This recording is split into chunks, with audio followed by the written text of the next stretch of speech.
Alhamdulillahi Rabbil Alamin, wassalatu wassalamu ala asyrafil anbiya'i wal mursalin wa ala alihi wa ashabihi ajma'in. Ashhadu an la ilaha illallah wahdahu la syarika lah wa ashhadu anna Muhammadan abduhu wa rasuluh. Subhanaka la ilma lana illa ma 'allamtana innaka antal alimul hakim.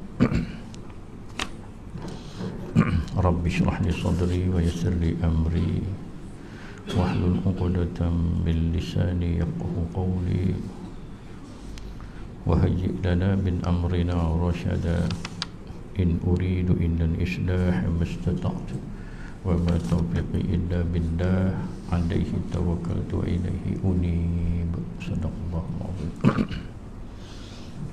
Yang dihormati Tuan Imam, yang dihormati Tuan Bilal, tuan-tuan, puan-puan, hadirin hadirat yang dirahmati oleh kasih sekalian. Alhamdulillah, Allah izinkan kita berkumpul lagi pada malam ini untuk menyambung lagi kuliah kita dalam buku Manusia dan Islam yang kita sedang membicarakan tajuk bukti-bukti saintifik tentang kebesaran kekuasaan Allah Subhanahu wa taala.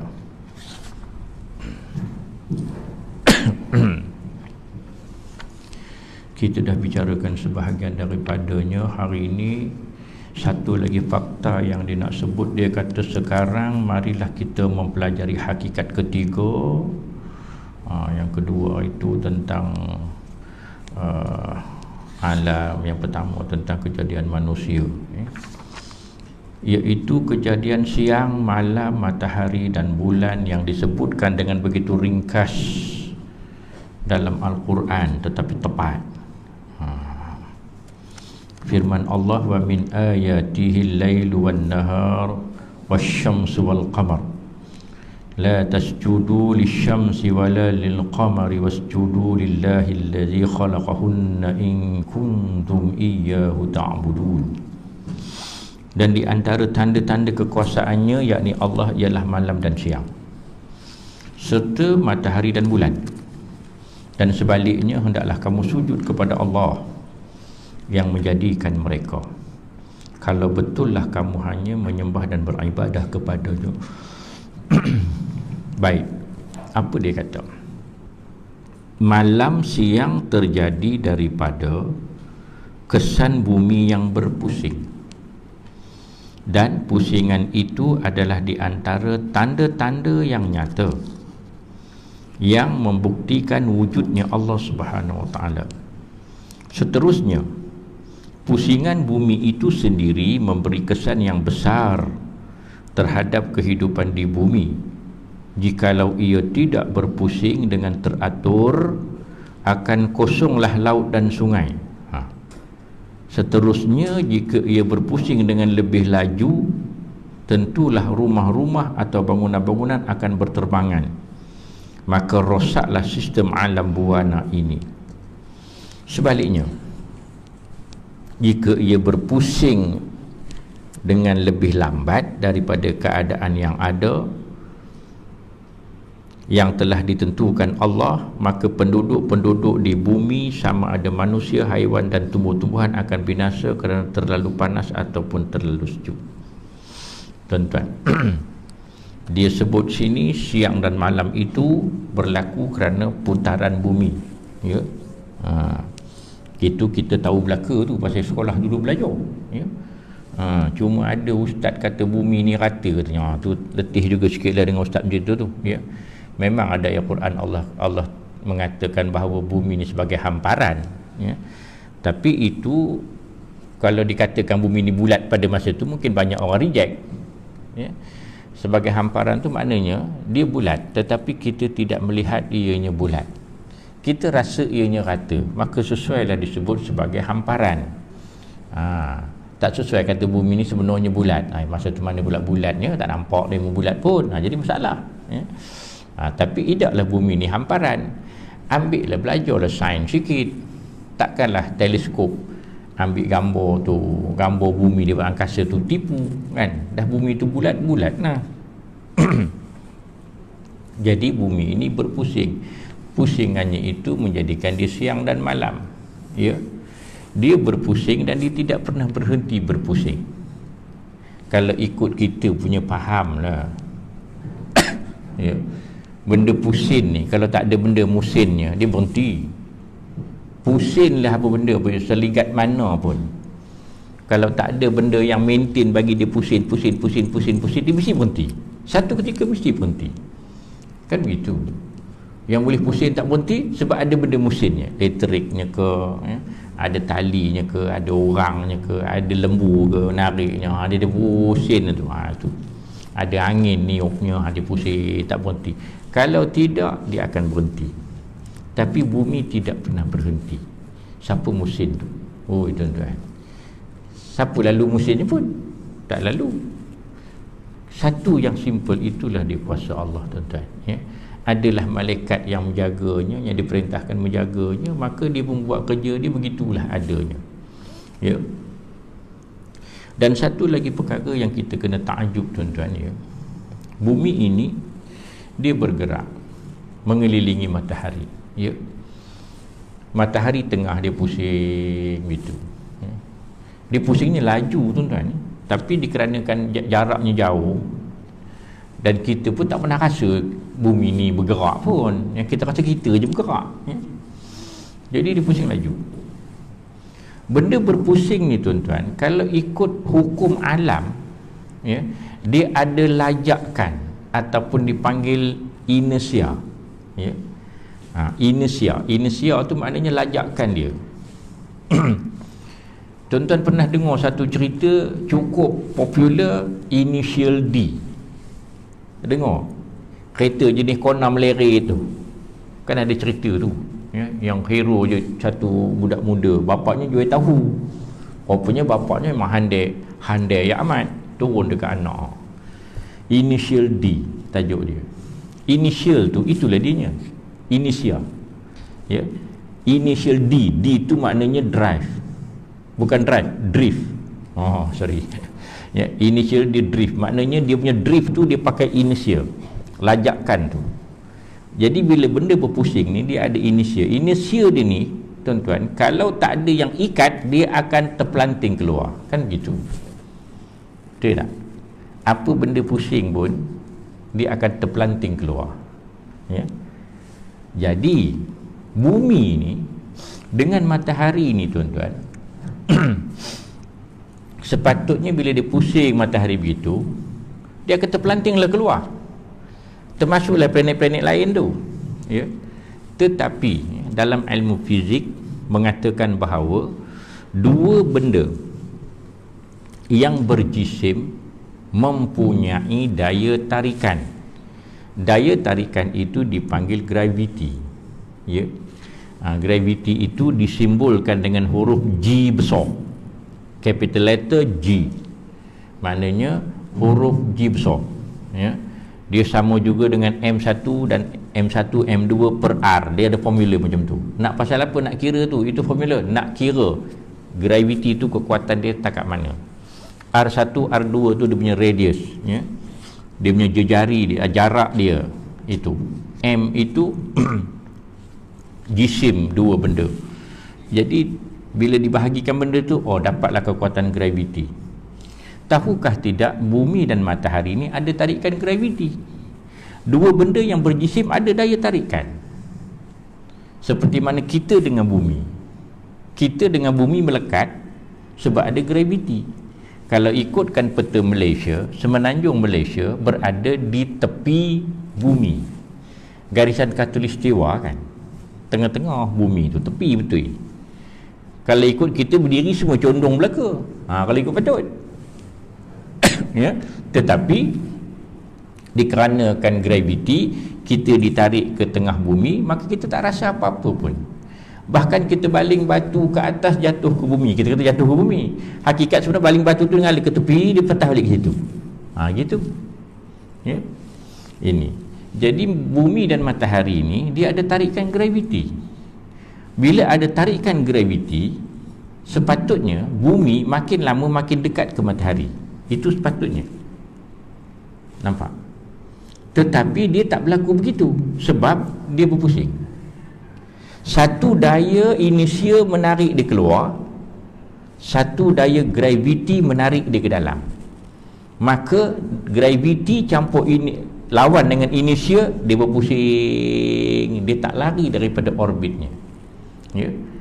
Sebab itu dia kata, kalau dia berpusing lebih perlahan, ya, dia beredar lebih perlahan, dia tak cukup ligat, nanti lama-lama daya nak tak tolak keluar tu tak cukup kuat, nanti dia makin lama makin dekat, makin dekat, makin dekat, makin dekat. Kalau dia slow. Kalau dia terlebih laju, daya tarikan nanti tak cukup kuat untuk pegang dia, makin lama makin jauh, makin jauh, makin jauh. Nampak? Jadi daya tarikan graviti itu dengan kelajuan itu, dia sangat seimbang. Ya. Siapa yang buat benda tu? Tentulah itu kuasa Allah, tuan-tuan. Apa kita boleh buat? Kita tak boleh buat apa-apa. Kita cuma boleh kaji, ambil tahu. Oh, itu sebab para saintis yang beriman akan tambah iman. Oh, dahsyat Allah punya kuasa menjadikan benda tu begitu. Nampak? Ya. Jadi tuan-tuan, itu perkara yang kita lihat berkaitan dengan bumi, ya, yang tengok siang dan malam kerana dia berpusing. Kenapa dia berpusing jadi siang dan malam? Kerana permukaan yang menghadap matahari itu siang, yang membelakang matahari itu malam. Ya. Ini yang cantiknya lagi apa, tuan-tuan? Cantiknya ya,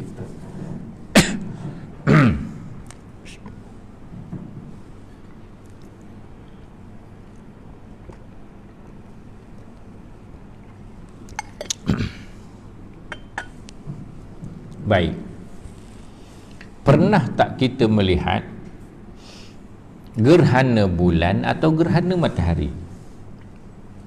Kita pernah tengok kan? Kenapa gerhana itu berlaku?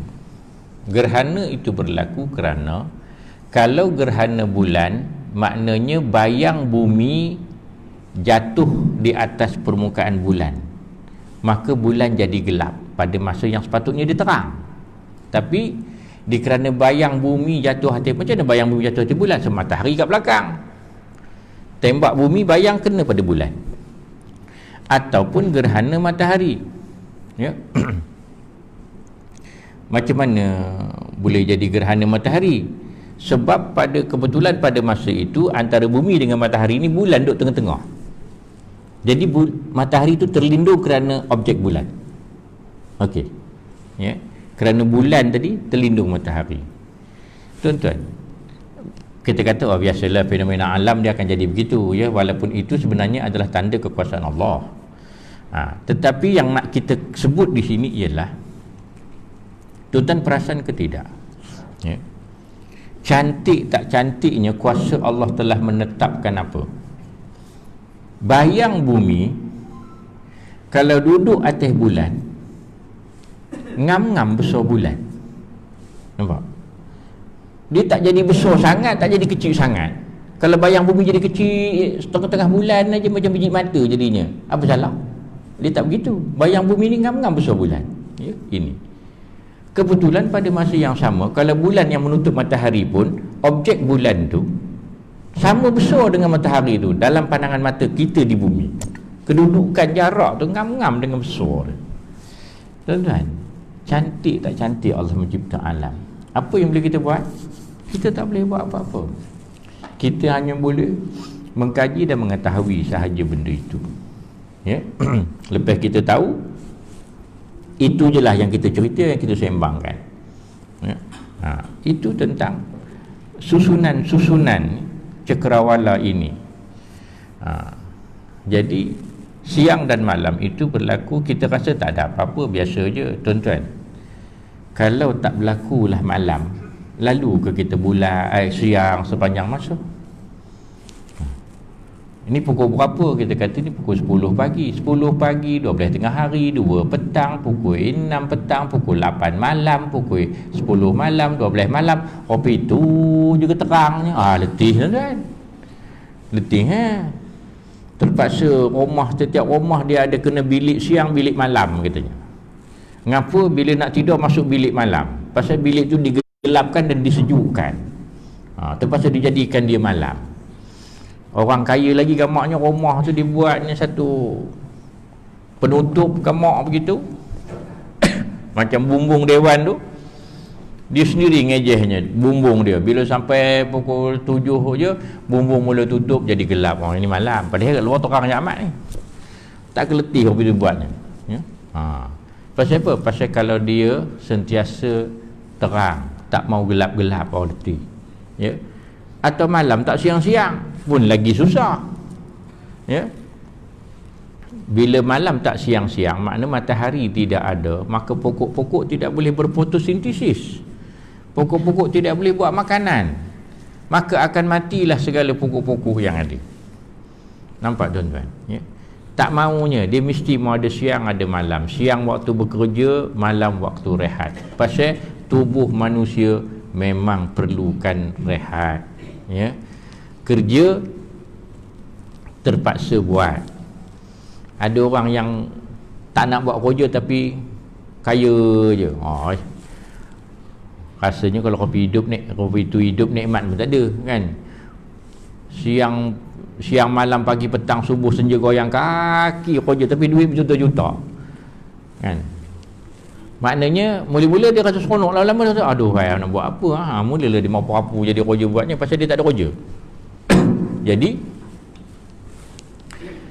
mestilah bekerja. Setelah penat, malam itu waktu berehat. Ya. Dan Allah telah menjadikan sebahagian malam tu waktu-waktu yang sangat berkat untuk kita. Jadi kalau malam tak ada, payah juga, waktu berkat tak ada kan. Jadi tuan-tuan, bulan, matahari, ya, bumi, lagi apa dia kata tadi?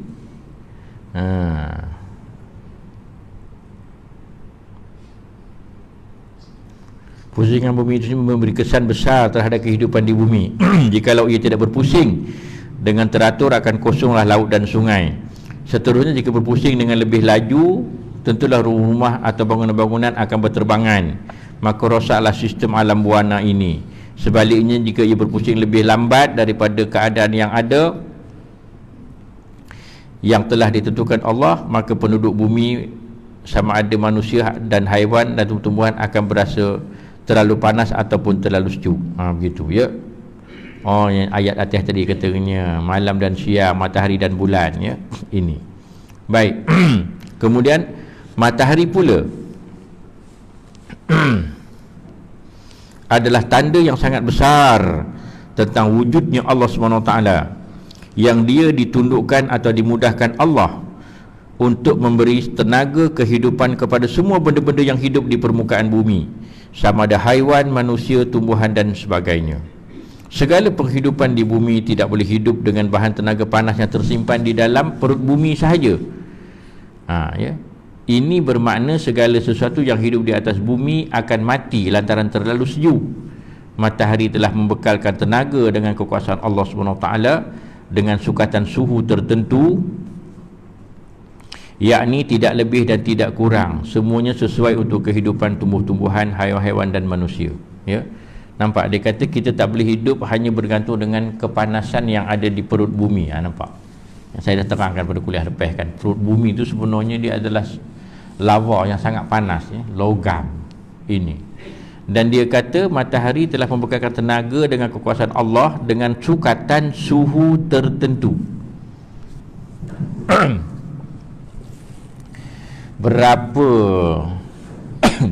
berapa ribu darjah Celsius kepanasan matahari itu, dengan jarak 93 juta batu itu, maka kepanasan itulah yang sesuai untuk kita, binatang-binatang dan tumbuh-tumbuhan hidup di atas muka bumi. Ya. Jangan kita rasa matahari itu tidak ada apa-apa peranan, jangan. Hakikat sebenarnya matahari itu adalah sumber tenaga yang memberi kehidupan kepada kita. Kan ada pokok yang bunganya kembang bila matahari naik. Ya, sebelum matahari naik bunganya kuncup aja. Maknanya dia bergantung kepada matahari. Jadi matahari ni dia panas. Tapi panas dia tu sesuai dengan jarak yang sejauh itu, bila sampai ke bumi ngam-ngam. Ya. Tempat yang terlebih panas lah tuan-tuan, berpeluh lah kita 40 darjah Celsius. Ui, panas tuan-tuan, ya. Tapi panas tu belum mematikan. Sebaliknya panas itu sebenarnya menyihatkan manusia. Ya. Saya dulu ada satu kawan, dia daripada Sudan. Dia belajar di Sudan tapi dah meninggal. Dia kata di sana klinik tak berapa laku katanya. Klinik ada tapi tak berapa maju, sebab orang sakit sangat susah nak jumpa. Oh, begitulah pula. Ya. Yang pelik dia kata, minum air, minum teh, ya, gula setengah cawan. Di sana minum biasa je, dia kata, benda kopi tu. Saya kata kopi tu mati manisnya. Dia kata sana tu mungkin gulanya kurang manis, tak tahulah. Tapi begitulah minuman mereka selalu. Tapi cari klinik payah, dia kata. Sebab orang sihat, sebab negara tu panas. Negara tu panas. Jadi kerana panas itu rupanya orang banyak sihat. Yang banyak sakit ni tuan-tuan, sejuk. Ya. Tapi kalau sejuk sangat macam Eskimo tu, itu mungkin juga dia lain section. Tapi sejuk sedap-sedap ni dia rupanya banyak penyakit. Kalau orang tu kaya, rumahnya aircon, pergi kerja naik kereta aircon, masuk pintu pejabat aircon, ya, pergi surau aircon, pergi kafe, kantin aircon, balik rumah pun kereta aircon, rumah aircon, ujungnya main golf dalam aircon. Ujung-ujungnya dia ada satu bilik main golf, aircon bilik tu, ya. InsyaAllah orang ni pendek umur, insyaAllah. Dia penyakit banyak, ya. Dan tentu kalau panas mengelejat dia tak tahan tu, ya. Tapi kalau orang jenis kerja tengah panas berpuluh hari-hari begitu begini, insyaAllah, ya, susah nak tengok dia sakit. Sebab badan dia nak demam pun, dia kata, awak ingat saya ada masa untuk pening? Begitu. Ada masa untuk demam? Tak ada masa demam. Pasal dia kerja teruk, kan? Tapi dah kerja aircon semua, sakit pening sikit MC dah, kan? Pasal tak ada apa nak dikejar pun. Dia begitu. Jadi tuan-tuan, panas tu sebenarnya keperluan untuk kita, ya. Jadi bila panas itu keperluan, yang datangkan panas itu matahari. Daripada perut bumi ada kepanasan, ya. Daripada atas ada kepanasan. Jadi kepanasan itu menyebabkan bumi ni boleh hidup dengan begitu baik, ya. Itu sebenarnya adalah satu fakta sains. Sebab itu kita kalau suhu rendah sangat, kita tidak sihat. Suhu tinggi sangat juga tidak sihat. Jadi kita kena optimum tu, ya. 36.5 sampai 7.2, begitu. Maksimum dah 7.2 tu. Dia dah 7.3 saat lagi kerang, dia dah mula jadi masalah, ya. Itu bersama juga 36.5. Kalau bawah pada tu dah jadi sejuk penuh badan kita, dia jadi tak apa sihat. Jadi tuan-tuan, matahari yang membekalkan tenaga ini. Saya pernah cerita sikit hari tu pasal matahari, ya. Hari ni kita tengok cerita sepenuhnya pasal matahari tu. Apa dia? Saya dah sebut hari tu matahari ini 60 kali ganda besar daripada bumi satu, ya. Kemudian dia terbakar keseluruhan mukanya, muka matahari tu, ya. Bayang, dahsyat tu. Masalahnya ialah apa bahan bakar dia, tuan-tuan. Kita belajar sains Setiap pembakaran dia perlukan bahan bakaran.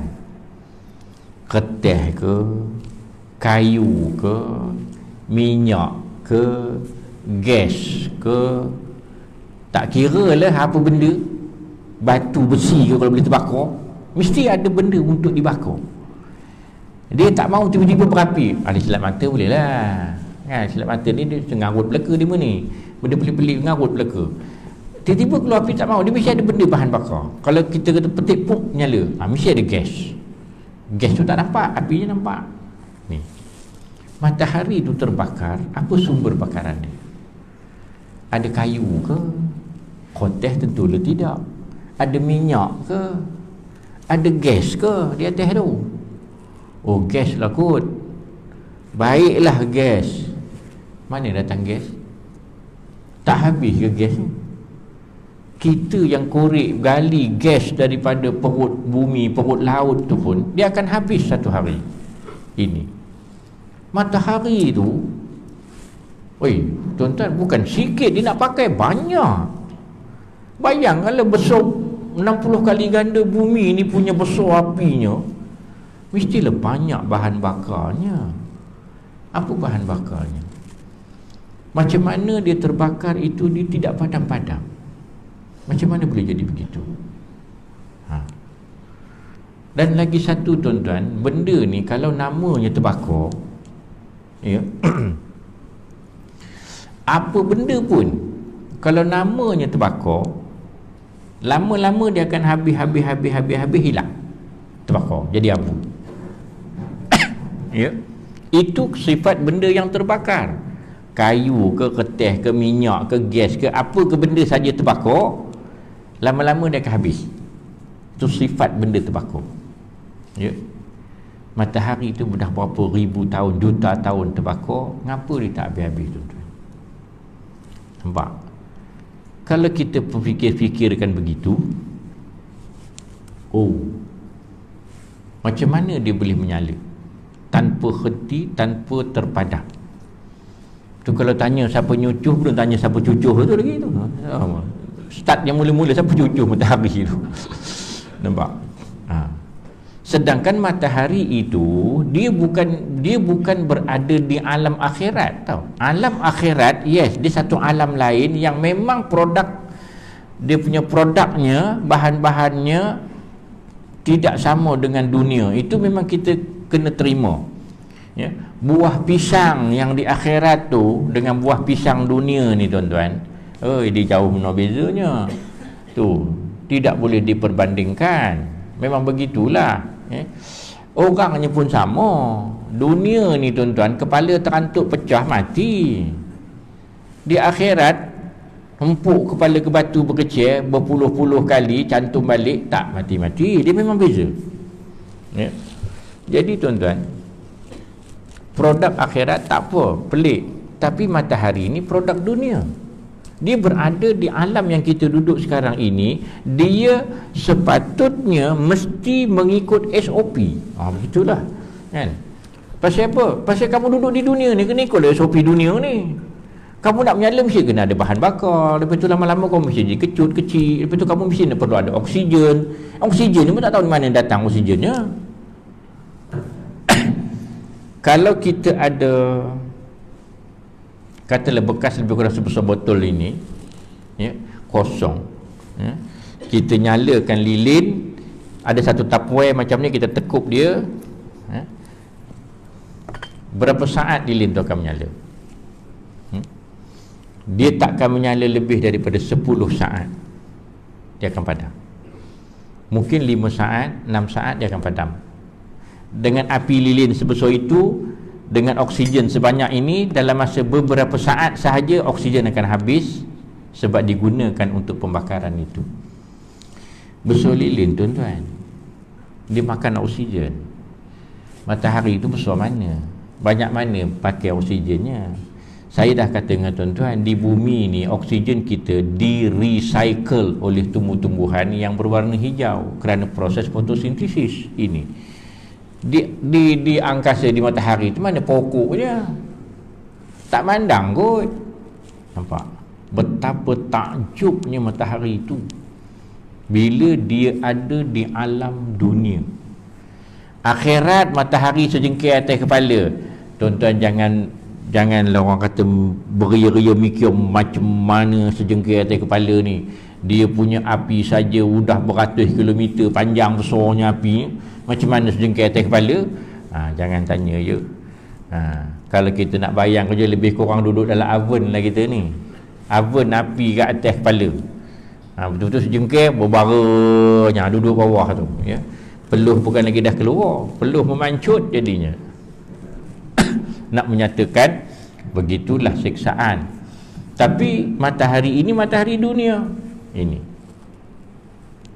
Dalam banyak, matahari adalah satu daripada bintang. Dalam banyak-banyak bintang ada pula sebiji terpelantin ke situ, kita duduk kumun duduk matahari ni. Nampak? Kenapa matahari itu tidak dua, tidak tiga? Begitu. Jadi satu je. Jadi bintang-bintang lain jangan kacau. Ini banyak bintang yang sebesar matahari itu, ya. Tapi itulah kuasa Allah, itulah yang menjadikan dia begitu, ya. Baik, manakala bulan pula dimudahkan atau ditundukkan oleh Allah Subhanahu Wa Taala kepada kita supaya kita dapat mengira dengannya masa dan waktu-waktu, yakni hari bulan. Selain itu, cahayanya yang bersinar indah itu menjadi lampu kepada kita dan juga menjadi kompas kepada kapal-kapal dan sebagainya. Semua ini membuktikan kepada kita bahawa memang ada pencipta dan pentadbir yang mengendalikan bumi, matahari, bulan, bintang dan sebagainya, yang dikenal dengan nama Allah Subhanahu Wa Taala. Ya. Baik. Bulan sebenarnya sangat penting bagi pelayar-pelayar laut, pelayar-pelayar di tengah laut, kerana cahayanya sangat menerangi bila berada di tengah laut, ya.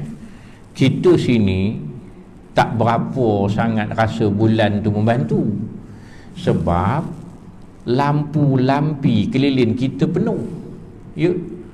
Bawa kereta waktu malam tak pasang lampu kereta, bergantung pada cahaya bulan, meraba-raba dia jawabnya, ya. Bolehlah jalan kalau matahari terang, tapi slow je. Bila pasang lampu cum terang, jadi kita tak mikir ke matahari tu, ya. Tetapi kalau di laut, tuan-tuan, ya, mungkin lampu yang kita ada tak boleh pergi.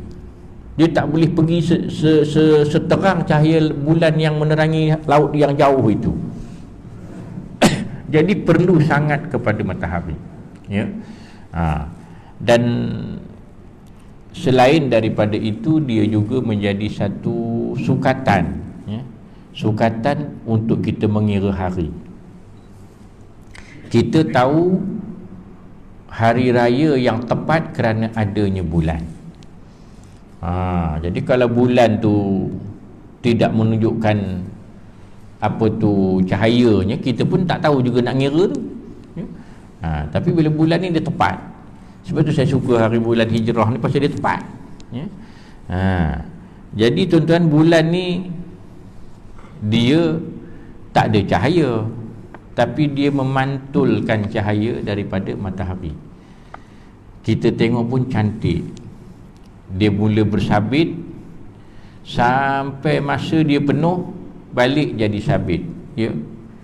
Cantik-cantik 30 hari atau 29 hari. Cantik-cantik. Siapa yang buat tu, tuan-tuan? Siapa yang susun tu? Allah juga. Kita boleh tengok ngira je. Nak ngalih-ngalihnya tak boleh, tuan-tuan, ya. Maka selesainya 3 perkara yang dikemukakan dengan secara ringkas, tu, ya, iaitu proses kejadian manusia, kejadian alam semesta dan keadaan bumi, matahari, bulan dan bintang, serta kejadian siang dan malam, untuk membuktikan dalil-dalil ilmiah atau saintifik tentang kewujudan dan keesaan Allah SWT, yang keimanan kepadanya menjadi pokok atau tunjang bagi rukun-rukun iman yang berikutan dengannya. Selepas ini kita bincangkan pula konsep beriman dengan para malaikat. Okey. Dia cuma bagi tahu 3 perkara. Hakikatnya, tuan-tuan, bukti saintifik tentang kebesaran Allah ini, ada pada setiap perkara yang kita nampak. Itu hakikatnya, ya. Dia tidaklah ada pada 3 perkara itu sahaja, ya. Macam mana tuan-tuan kipas itu boleh berpusing, ya? Kenapa dia boleh berpusing? Dia berpusing itu kerana dia ada formula tangan kiri Fleming katanya, begitu, ya. Apa benda tu? Itulah nak kabur pun tak kerti, tapi itu dia bendanya, ya. Dia ada arusnya, dia ada aruhnya, lepas tu dia ada arahnya, jadi berpusing gitu. Kalau dia terbalikkan, dia kata pusing terbalik, begitu, ya. Kita kata itulah bijaknya manusia, ya. Memanglah manusia ni bila Allah bagi dia ilmu, dia jadi bijak lah. Hakikat sebenarnya yang menentukan jadi begitu hukum tu siapa? Itulah dia, Allah. Allah telah menentukan apabila 2 biji molekul hidrogen dicantum dengan sebiji molekul oksigen, dia akan jadi air rupanya. Kita boleh kaji je, tapi yang siapa menentukan benda tu? Yang menentukan tu tentulah Allah. Ini, ya. Kita kata kereta tu boleh berjalan. Macam mana kereta itu boleh berjalan? Dia berjalan sebab dia ada enjinnya. Yelah, memanglah enjinnya punya pasal berjalan. Enjin tu apa benda lah enjin tu? Enjin tu dia begitu begini, begitu begini, begitu begini, ya? Apa yang begitu begini tu? Apa yang berlaku pada enjin itu, tuan-tuan, perkara asasnya ialah mampatan udara yang berlaku di dalam silinder, ya. Mampatan macam mana? Dia dimampatkan oleh ombuh, ataupun lebih sinonim kita panggil dia piston tu, ya. Piston tu dia tekan udara dalam silinder tu, dia tekan rapat, dia jadi mampat, ya. Jadi bila mampat tu apa yang berlaku? Mampatlah. Habis tu dibagi minyak petrol, dibagi percikkan api, meletup dia, tuan-tuan, ya. Meletup dia. Bila dia meletup, apa jadi? Letupan ini akan menyebabkan dia pengembangan udara yang on the spot. Bila udara mengembang, piston yang dah rapat tadi tu dia tendang balik, pasal dia nakkan udara tu mengembang, dia tendang balik ke bawah, maka turun naiklah piston itu, tuan-tuan, ya. 1 boleh jalan, 2 piston boleh jalan, 3 boleh jalan, 4 boleh jalan, 5 piston saya tak pernah dengar. Tapi kalau V6 ada 6 piston, okey. V8 8 piston, V10 10 piston, ada mungkin 20 piston, ada, kita tak tahu. Memang piston memang akan ada banyak. Semua tu adalah letupan-letupan belaka.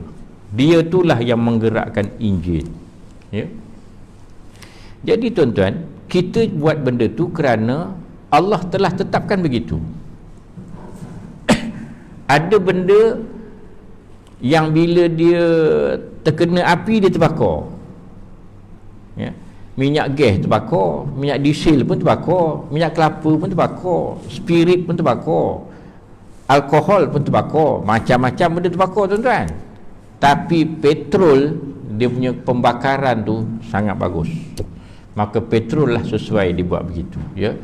Kalau tuan-tuan bubuh minyak gas dalam kereta, dia nak hidup, tuan-tuan, memang kita mati dulu baru dia hidup. Lepas tu bila dia hidup, jagalah asapnya, tuan-tuan. Jangan, ya.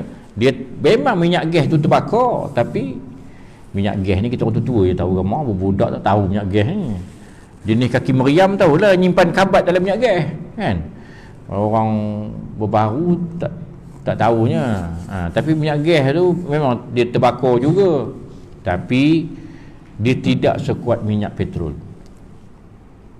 Allah menjadikan berbagai-bagai peringkat minyak untuk dibakar, semua ada guna, ya. Diesel dengan dieselnya, ya. Kereta diesel dia tak pakai pelak, dia pakai palam pencucuh dipanggil, ya. Pasal apa? Dia punya minyak pembakarannya tidak secepat petrol. Tapi tuan-tuan, kalau tangki minyak diesel bubuh petrol, api tu juga tak mau hidup, sama juga. Dia tak boleh, dia nak kena sedang-sedang dengan dia punya minyak, dengan dia punya sistem itu. Manusia ni boleh buat hakikat Allah yang menentukan.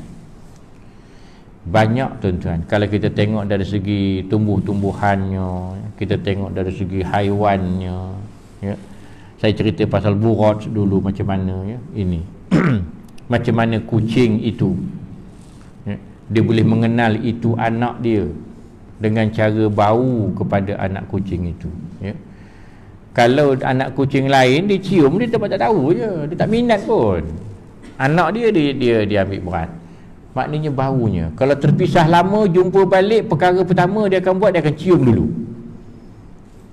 Dia cium, dia tahu anak dia ke tak. Anak dia layan. Dia akan jilat-jilat anaknya, ya. Ini pernah berlaku satu ketika di rumah saya lah, kan. Ibu beranak. Ibu ni ada anak yang dah besar. Anak dia yang besar tu pun beranak, ya. Dia beranak tu selangnya dalam sehari dua gitu je. Jadi anaknya pun beranak, ibu beranak. Jadi anak kepada anak, cucu daripada ibu tu. Begitulah. Yang ibu ni pun ada anak, yang anak pun ada anak, ya. Jadi ibunya anak belah sana, yang anak ni anak belah situ, ya. Allah nak tunjuk dekat saya apa berlaku, tuan-tuan. Rupanya baunya mungkin sama sebab cucu, ya. Tuan-tuan bayangkan demo berebut anak. Anak dengan mak berebut anak.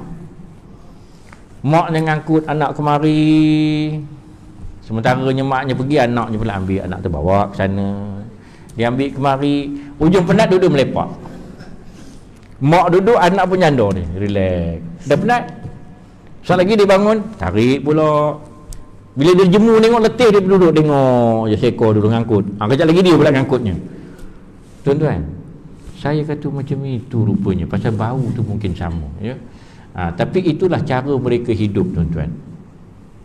Dengan itu mereka boleh berzuriat-zuriat yang banyak, ya.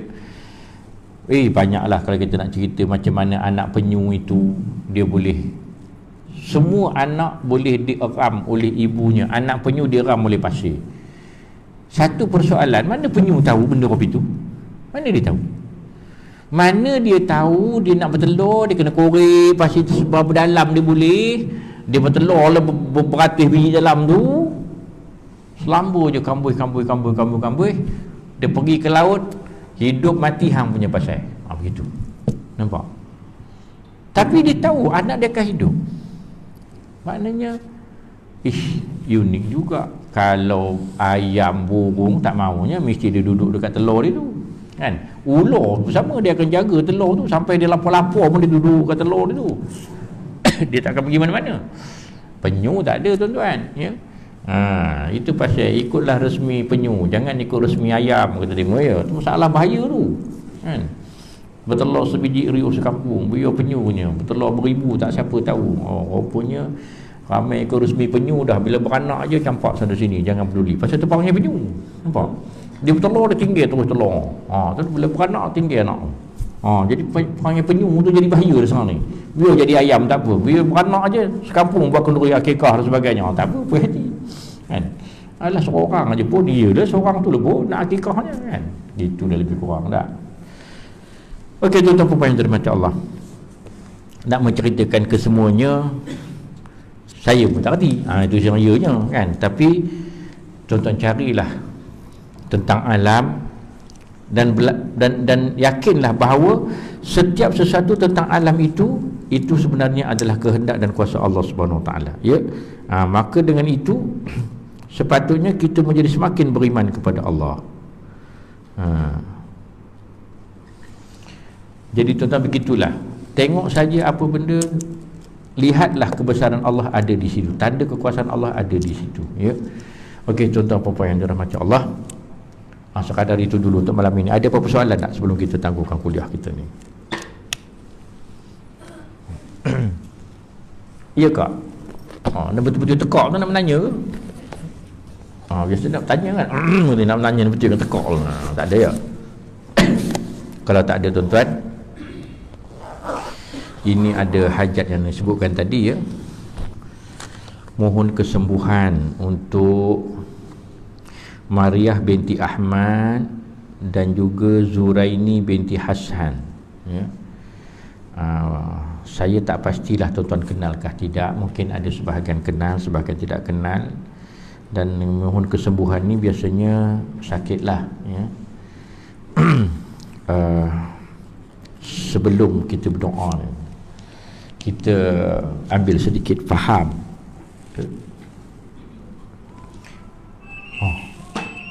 Dah azan, tak apa. Sakit itu adalah ujian Allah. Allah memberi kita sakit, kita berubat ke, kita tak berubat ke, sampai masa kita tetap akan mati, ya.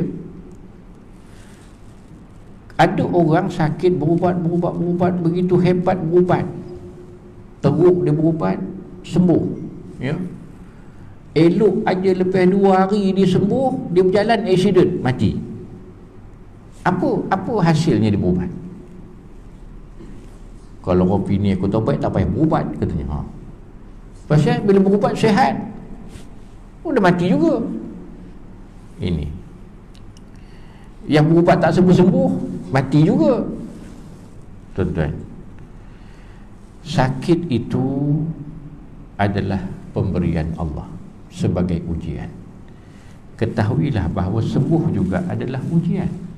Bersyukurkah tidak? Sakit kita diberi oleh Allah, sembuh kita juga diberi oleh Allah. Kalau Allah nak kita sembuh, sedikit ikhtiar boleh sembuh. Kalau Allah tidak nak bagi sembuh, ikhtiar yang banyak, doa yang begitu banyak juga tidak akan menyembuhkan, ya. Habis itu kenapa kita nak begitu berikhtiar? Kita berikhtiar, tuan-tuan, kerana itulah perintah Allah. Kita kena ingat, ya. Kita sakit, ikhtiar berubat itu kerana itu perintah Allah. Allah bagi pinjam tubuh badan, diuji dengan sakit, maka bila aku bagi sakit, kamu pergi ikhtiar berubat. Setiap usaha ikhtiar kamu, aku beri pahala. Ya, Allah akan berikan ganjaran yang baik. Maka kita ni sebagai hamba, buat apa Allah suruh, ikut apa Allah suruh, Allah beri dah ganjaran-ganjarannya. Itulah sahaja yang sebenarnya kerja yang kita kena buat. Sembuh tu kerja Allah, ya. Kita kena faham ni, ya. Jangan nyalahkan orang tu yang pasal buat teruk-teruk tapi tak sembuh-sembuh. Sembuh bukan kerja dia, sembuh tu kerja Allah. Kerja kita berusaha, berikhtiar, berdoa, itu kerja kita. Jadi kita buat ini hanyalah kerja kita sahaja, ya. Sebab itu kalau sembuh, alhamdulillah. Kalau tak sembuh, itulah ujian Allah. Nak menguji kita sabar ke tidak, berusaha lagi kah tidak, redha kah tidak dengan takdirnya. Ya. Jadi tuan-tuan, mungkin begitulah yang sedikit yang boleh saya pesan untuk kesembuhan penyakit, ya. Sebab kita ni sakit tak boleh dipisahkan, memang sentiasa semua orang ada penyakit, ya. Jadi untuk kesembuhan Mariah binti Ahmad dan Zuraini binti Hasan, ya, moga-moga Allah mengizinkan mereka ini untuk mendapat kesembuhan, ya. Moga-moga Allah menyembuhkan mereka. Jadi kita sama-samalah dengan hajat supaya Allah beri kesembuhan kepada dua orang ini. Dengan untuk hajat itu kita bacakan dulu suratul Fatihah. Ila hajatina syai'ilillahil Fatihah. A'udzu billahi minasyaitonir rajim.